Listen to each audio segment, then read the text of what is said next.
चोर को अंधकार से बहुत प्रेम है, इसलिए हम सब मन मन बोल तो रहे हैं, पर साहब कह रहे हैं मन को कोई देख ना पाए, नाना नाश न चाहे। यहां पर मन है। वो तरंगे जब आती है तो आप क्या कहते हैं, मेरे दिमाग से उठी तरंगे। दिमाग तो ओनली एक स्क्रीन है, मटेरियल तो कहीं से प्रेषित हुआ। स्क्रीन, हम स्क्रीन को यथार्थ स्रोत मान रहे हैं। दरअसल उसके अंदर उठने वाले विचार मन के, हमारे मस्तिष्क के नहीं है। उठने वाले विचार हमारे मन के हैं। जो हमारी स्मृति, हमारा चित्त है, वो भी एक पटल है। चित्त में अंकित हमारे विचार, वो भी हमारे चित्त के नहीं है। चित्त में मन प्रेषित किया।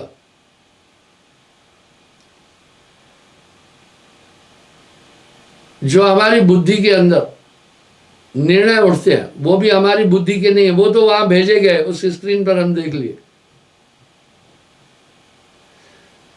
यहां साहब कह रहे हैं मन को कोई देख न पाए, नाना नाश न चाहे। मन को कोई देख नहीं पा रहा है। अब कह रहे मन चीने कोई वुडला भेदी। वाह, मन को कोई वुडला भेदी जान पाता है। और साथ क्या कर रहे हैं, मन पर जो असवार है ऐसा वुडला कोई। अब क्या हो जाता है, जब ये उस शून्य तक पहुंचता है, अब उसको समझ में आता है, वहां मन दिखता है, इसलिए शून्य तक जाने नहीं देता है। तन थिर मन थिर वचन थिर, सुरत निरत थिर होए, कहे कबीर तापल्क को कल्प न पावे कोई। अब यहां साहब क्या कर रहे हैं, मन को मार गगन चढ़ जाए। अब मन के संकल्प विकल्प वो जान गया, मेरे कंसंट्रेशन को यही डिस्टर्ब करते हैं, बस वहां उसको नियंत्रित कर देता है। यहां साहब कह रहे हैं मन को मार गगन चढ़ जाए, छूटा कलमल यही अलेखा, यह नैनन साहब को देखा। वहां पर श्वासा शून्य हो जाती है, यानी पूरी ऊर्जा जो हमारी जगत में फैली हुई थी श्वास के द्वारा, पूरा ब्रह्मांड। इसलिए खेल ब्रह्मांड का पिंड में देखिए, यह पिंडे से ब्रह्मांड है, पूरा ब्रह्मांड इसमें ही है। अब वो शून्य पलटती है यहां, तब आत्मा अपनी पूरी, आत्मा के ऊपर के आवरण हट गए। शून्य शिखर चढ़ बीन बजाए, खुले द्वार सदघर की। तब वो हैरान हो जाता है, मेरी आत्मा तो ये चीज है, ये तो मैं शरीर में मन माया के कारण से बंधा था। पूरा सिस्टम समझ में आ जाता है उसे। तब वो ये समझ जाता है कि जितनी भी मेरी प्रक्रियाएं थी, मेरी आत्मा तो आनंदमय निश्चिंत है। अब वहां एक पूरी ऊर्जा एक बिंदु पर आई, अभी वो फैली हुई थी।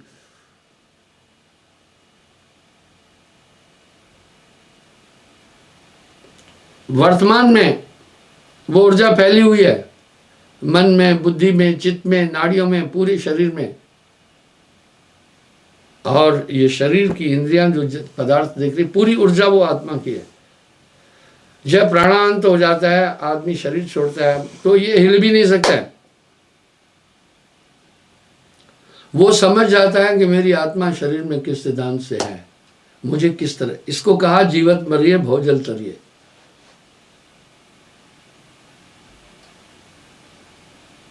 आगे साहब क्या करें,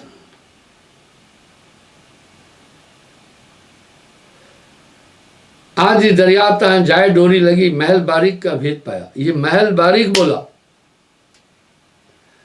यहां कहा गया है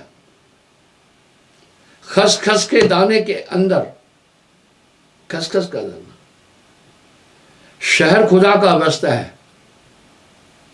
देखा, शहर खुदा का बसता है। कष्ट करे ऐनों के तिल से, यहीं से उसका रास्ता है।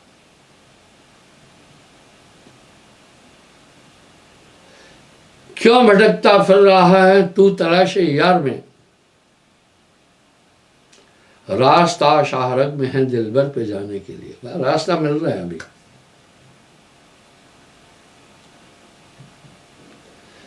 सांसों सांस प्रेम प्याला पीता है, एक दिन आए मिले आई।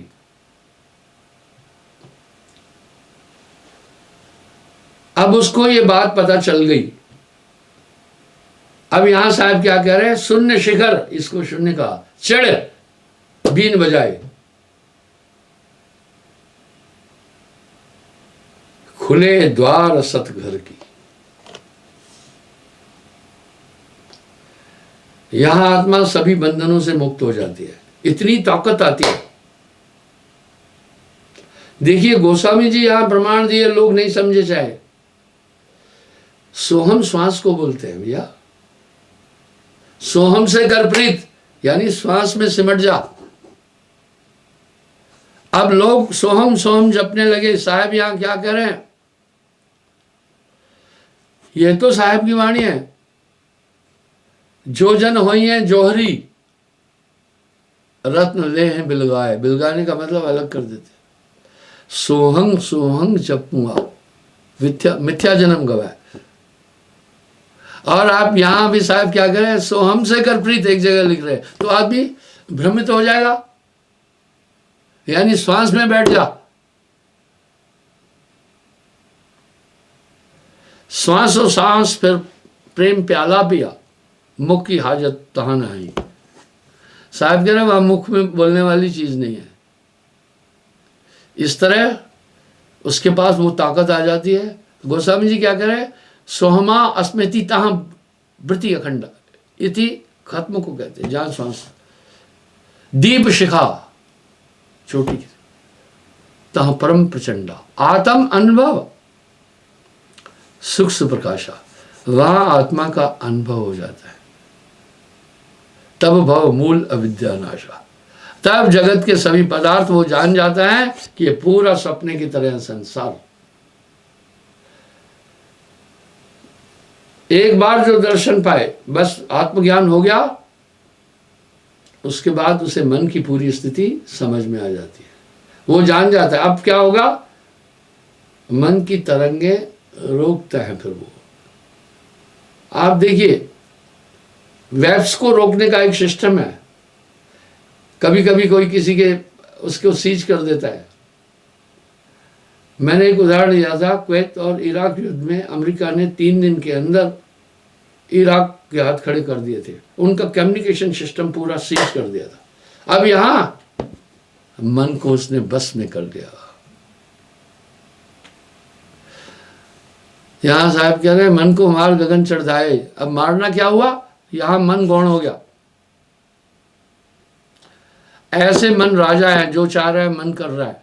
मन जाता है तो जान दे, गह के राख शरीर, उतरा पड़ा कमान से क्या कर सकता तीर। तीर की ताकत तो कमान के साथ है, नहीं तो नहीं है। मन की ताकत तो तन के साथ है। संतो तन खोजे मन पाया, तन ही मन है, इंद्री मन है, सब फिर नियंत्रित आ जाती। अब यहां साहब क्या कह रहे हैं, एक है साधे सब सदे, सब साधे इक जाए।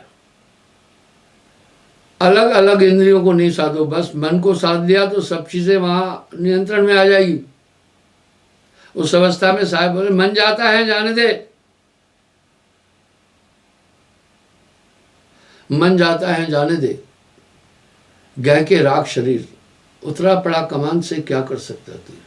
बस लोग कह रहे भजन कर भजन कर, वो बेचारा नाच गा करके भजन कर रहा है। यहां साहब कह रहे नाचना गावना ताल का पीटना या रांडिया खेल है। रांडिया खेल है, भक्ति नहीं। अब ज्ञान गुदरी के में भी साहब ये कह रहे हैं कि इस तरह सांसों सांस फिर गुदरी सीवता, वेद किताब को तय गम में नहीं।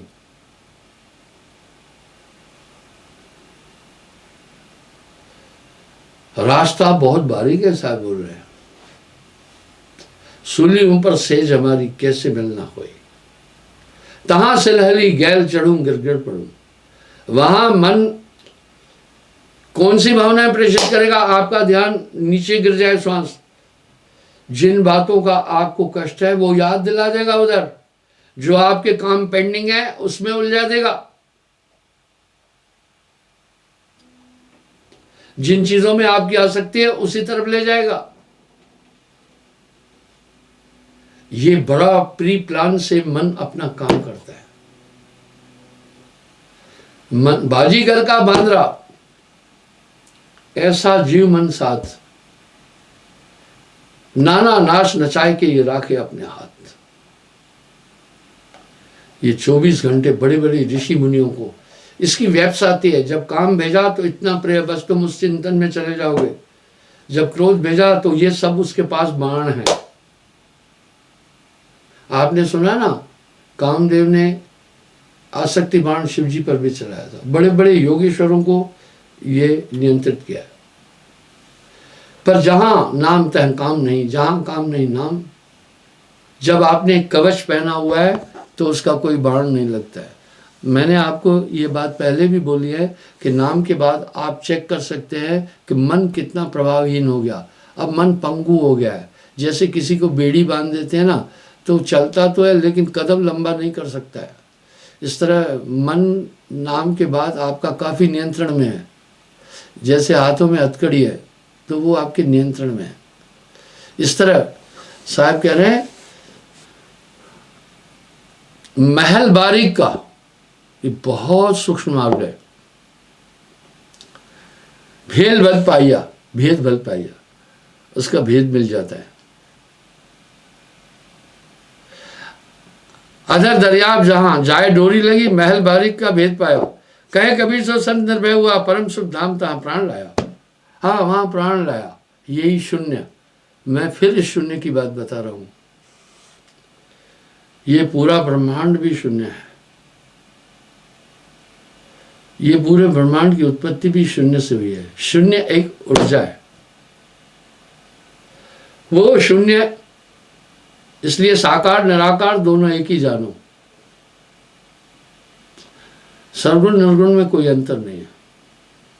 उसी शून्य से आकाश उत्पन्न हुआ पहले।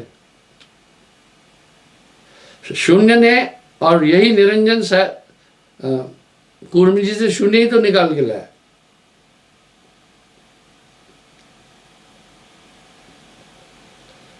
अब वैज्ञानिक लोग कह रहे हैं ब्लैक होल की बात, वही शून्य है,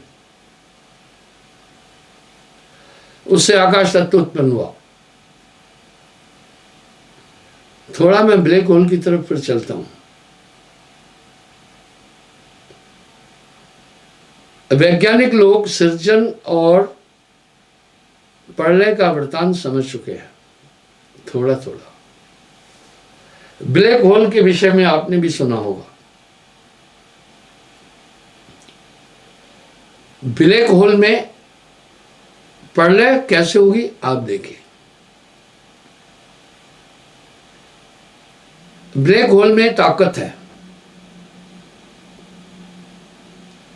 वो किसी भी समीपी ग्रह को अपनी ओर खींचता है। ये उसकी ऊर्जा है।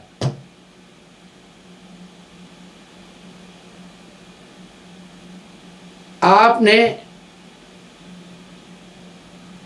एनिमल प्लैनेट में, यूट्यूब में भी देखा होगा, अजगर जिंदा सांप को शेर को निगल जाता है।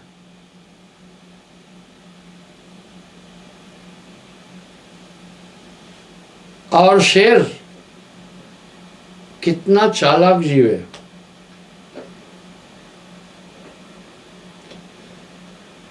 जब अजगर शेर को जीवित निगल जाता है तो बहुत ताकत लगाता है शेर, लेकिन उसके अंदर एक ऐसी ऊर्जा है, उसको अंदर ले लेता है।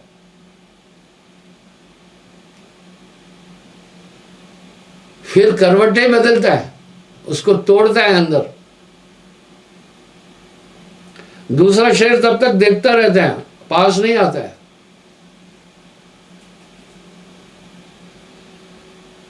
जब वो उसको पूरा निगल लेता है, अब दूसरा शेर जान जाता है कि इसकी अब अपनी ऊर्जा ये उसी शेर को निगलने में लगाया, मुझे कुछ नहीं कर पाएगा। तब उस पर हमला करके अजगर को मार देता है। शेर एक चालाक शिकारी है। मेरे कहने का भाव था अजगर में एक एनर्जी थी, उससे वो शेर को जिंदा खींच के ले गया अपने अंदर समाया और भूलता गया।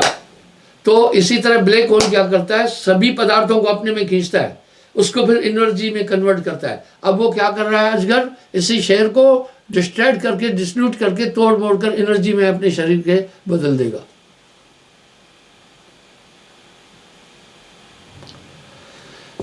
और वो इस तरह अपनी ऊर्जा बढ़ाता जाता है ब्लैक होल। उदाहरण के लिए नजदीक का उसने ग्रह अपने में खींच लिया और अपने में डिस्ट्रीब्यूट करके उसने एनर्जी बढ़ा दी, तब फिर जिसको नहीं पकड़ पा रहा था उसको भी पकड़ लेगा।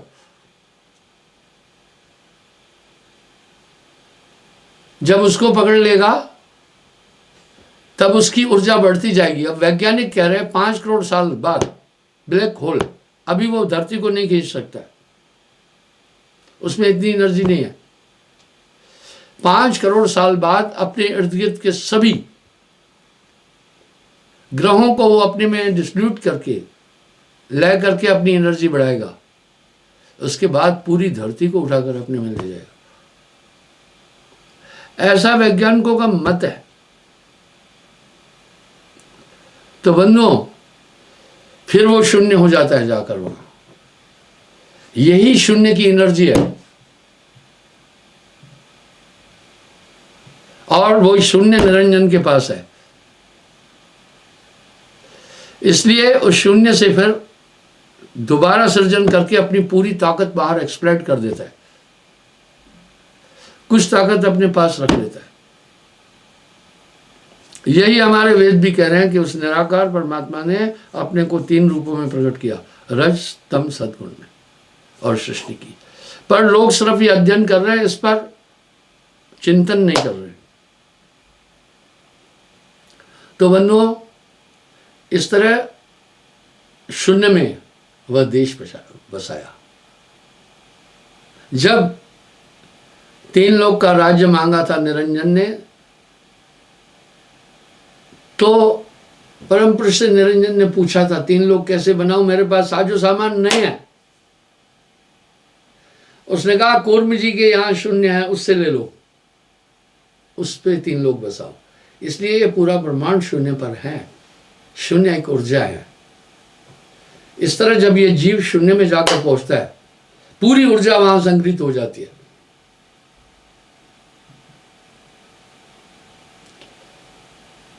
पूरी आत्मा की ऊर्जा वहां संग्रहित हो जाती है।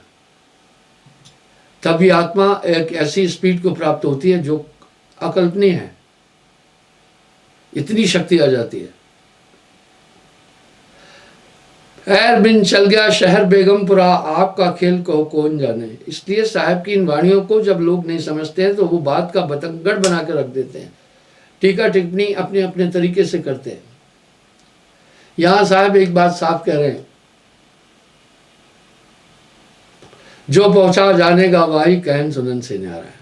तो वो इस तरह से जब आदमी अपनी पूरी श्वासाओं को समेट लेता है और ऊर्ध्वमुखी चलता है, तो पूरी एनर्जी जो इस समय ब्रह्मांड में है वो एक जगह हो जाती है।